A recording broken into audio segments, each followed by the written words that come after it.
if you've ever had a moment where the world seemed to freeze, where every eye in the room was on you and you wished you could just disappear, you'll understand how my wedding day felt.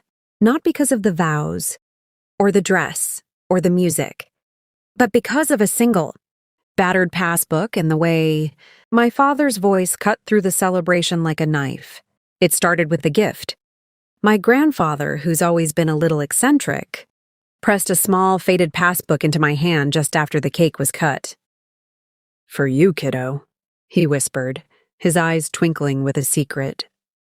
"Don't let anyone tell you it's worthless." I smiled, thinking it was just another one of his stories. He's always been the family's wild card, the one who hides silver dollars in the garden, and claims he once met Elvis in a diner. But before I could even thank him, my dad swooped in, his face red from too much champagne and too many old grudges. He snatched the passbook from my hand, held it up for everyone to see, and sneered, "This? This is trash. Trash belongs with trash." Then, in front of my new husband, my friends, and half the town, he tossed it into the ice bucket next to the bar. The room went silent. I felt my cheeks burn, but I didn't cry. I just walked out, the sound of laughter and awkward whispers following me into the hallway. I stood outside for a long time, the passbook cold and wet in my hand. I could hear the music start up again, the party moving on without me. I thought about going back in, pretending nothing had happened. But something in me snapped. I was tired of pretending, tired of letting my father decide what mattered and what didn't. So I did the only thing that made sense. I left my own wedding reception and drove straight to the bank. It was late, the lobby almost empty. The teller looked up, surprised to see someone in a white dress, mascara smudged, clutching an old passbook like it was a lifeline. "Can I help you?" she asked, her voice gentle. I slid the passbook across the counter, my hands shaking. "I just want to know if there's anything in here," I said, trying to sound casual. She opened it, her eyes scanning the faded ink, the stamps from decades ago. And then something changed. Her face went pale, her hands suddenly very still. She looked up at me, her voice barely above a whisper. "Ma'am, do not leave. Please wait here." She pressed a button under the counter, and I felt a chill run down my spine. For a moment, I wondered if I'd done something wrong. If the passbook was some kind of mistake, a relic from a forgotten account. But the way she looked at me like I'd just handed her a winning lottery ticket told me this was something else. "While I waited, I want to ask you, where are you watching this from? What city, what time is it for you right now? Drop it in the comments. I want to know who's out there, listening to this story, maybe holding on to something you think is worthless too." The manager came out a few minutes later, his suit crisp, his smile tight. He took one look at the passbook and his expression changed.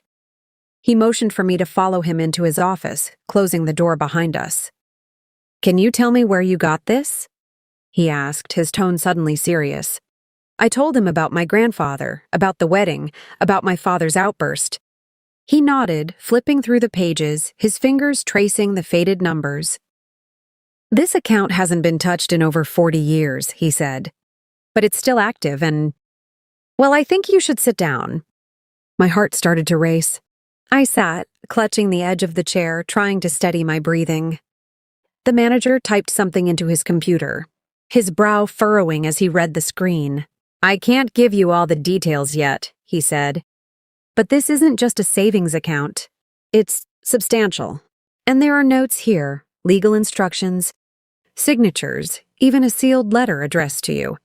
We'll need to verify your identity, but I think your grandfather wanted you to have this for a reason." I stared at him, not sure whether to laugh or cry. All my life, I'd been told I was the one who didn't matter, the one who got the leftovers, the one who should be grateful for scraps. And now, in a bank office that smelled like old carpet and coffee, I was being told that maybe, just maybe, I was the one who'd been trusted with something important.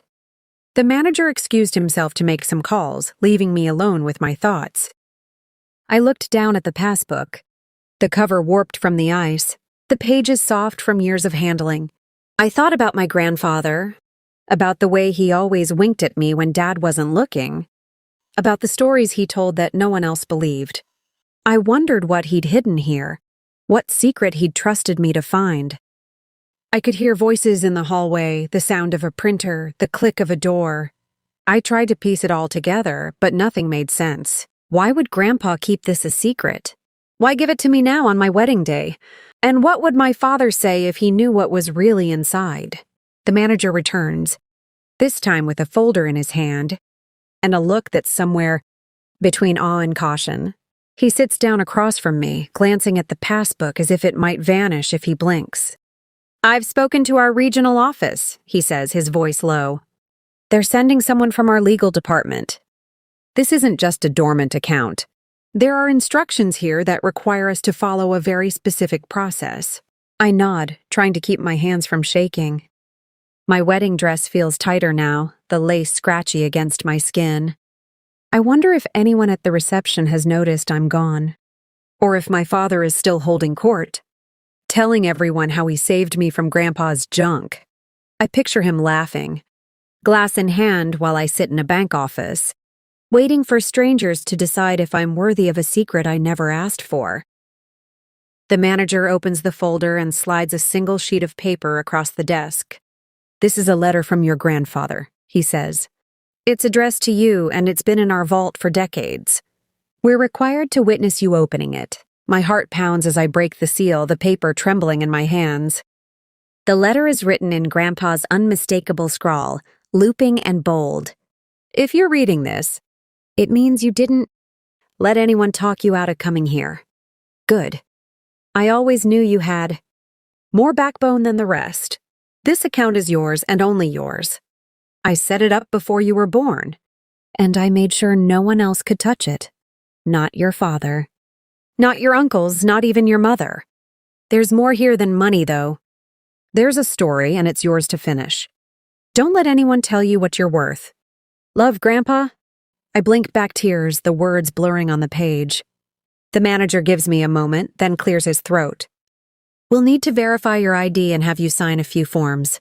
After that, we can show you the account details." I nod, handing over my license, my hands steadier now. The process is slow. Signatures, copies, more signatures. The legal rep arrives.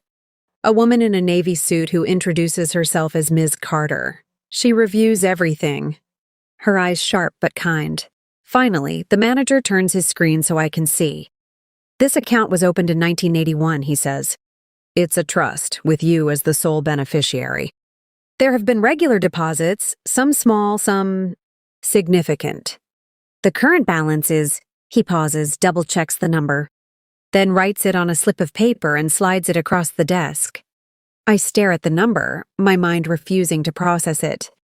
It's more money than I've ever seen, more than I ever imagined. Enough to pay off my student loans, buy a house, start a business, enough to change my life. I look up, stunned. "Is this real?" I whisper. Ms. Carter nods. "It's very real. And there's more. Your grandfather left instructions for a safety deposit box. Only you can access it. Would you like to see what's inside?" I nod, barely able to speak. The manager leads me down a hallway, past rows of locked doors, to a small room with a table and a single chair. He hands me a key, the metal cool in my palm. My hands shake as I open the box. Inside, there's a stack of old photographs, a bundle of letters, and a velvet pouch. I open the pouch and find a ring, an antique, with a deep blue stone that catches the light. There's a note, "For when you need to remember who you are." I sit there, surrounded by pieces of a life I never knew Grandpa had planned for me. I read the letters, stories of his childhood, advice for the future, secrets he never shared with anyone else. I realize he's been saving all of this for me, waiting for the moment when I'd need it most. Back in the manager's office, Ms. Carter explains the next steps. "You'll need to decide what to do with the funds. The trust is yours with no restrictions. Your grandfather wanted you to have a choice." I nod, still in shock. I think about my father, about the way he threw the passbook away without a second thought. I wonder what he'd say if he knew what he'd tossed aside.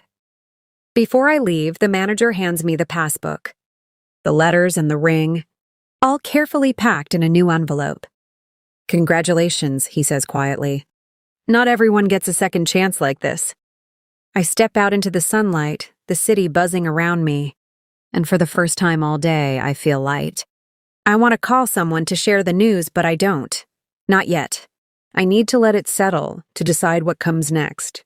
If you're still watching, tell me, have you ever been given something you thought was worthless, only to find out it meant everything? Where are you right now? What time is it? Drop it in the comments. I want to know who's listening, who's holding on to hope, even when it feels impossible.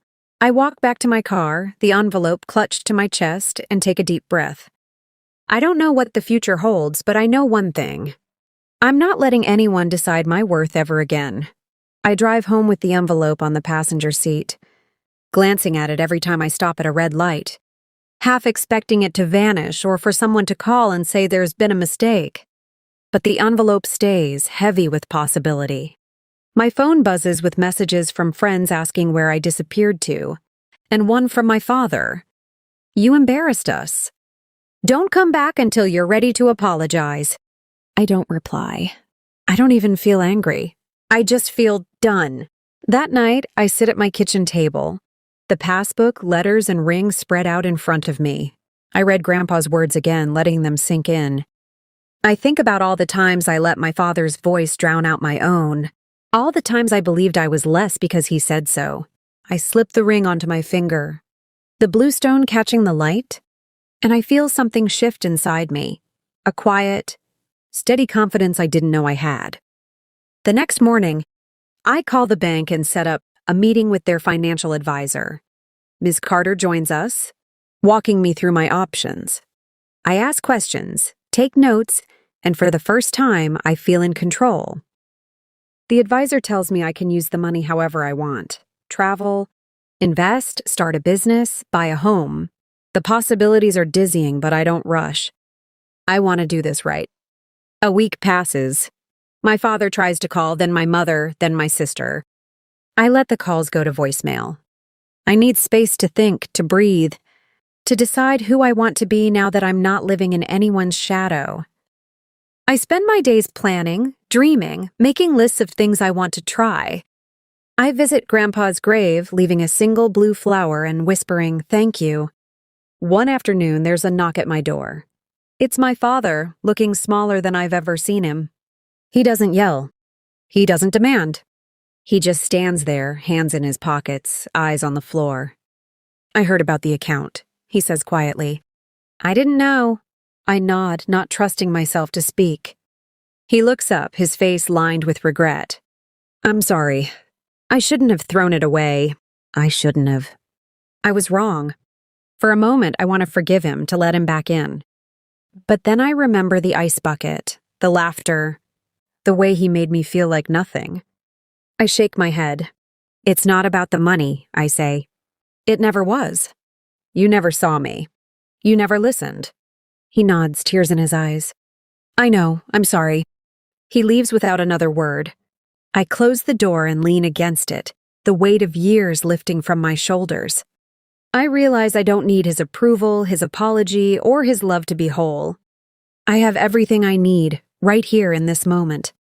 A few months later, I open a small art studio, something I'd always dreamed of but never thought possible. I use some of the money to help others, donating to causes Grandpa cared about, setting up a scholarship in his name. I travel, I paint, I build a life that's mine. Sometimes I still hear my father's voice in my head. But it's quieter now, easier to ignore. When people ask about the ring, I tell them it's a reminder that sometimes the things we think are worthless are the things that save us. If you're still here, still listening, I want you to remember this. Your worth isn't decided by anyone else. Not your parents, not your friends, not the world. It's yours. Hold on to it. Protect it. And if you ever find yourself holding something that everyone else calls trash, look again. There might be a treasure waiting for you. Drop a comment. Where are you watching from? And what's something you once thought was worthless that turned out to mean everything? I want to hear your story too. As I lock up my studio at the end of the day, the sun setting through the windows, I slip Grandpa's ring off and hold it in my palm. I whisper a thank you, not just to him, but to myself for not giving up, for walking out, for going to the bank when everyone else said it was pointless. I walk home, the city lights bright around me, the future wide open. And for the first time, I know exactly who I am,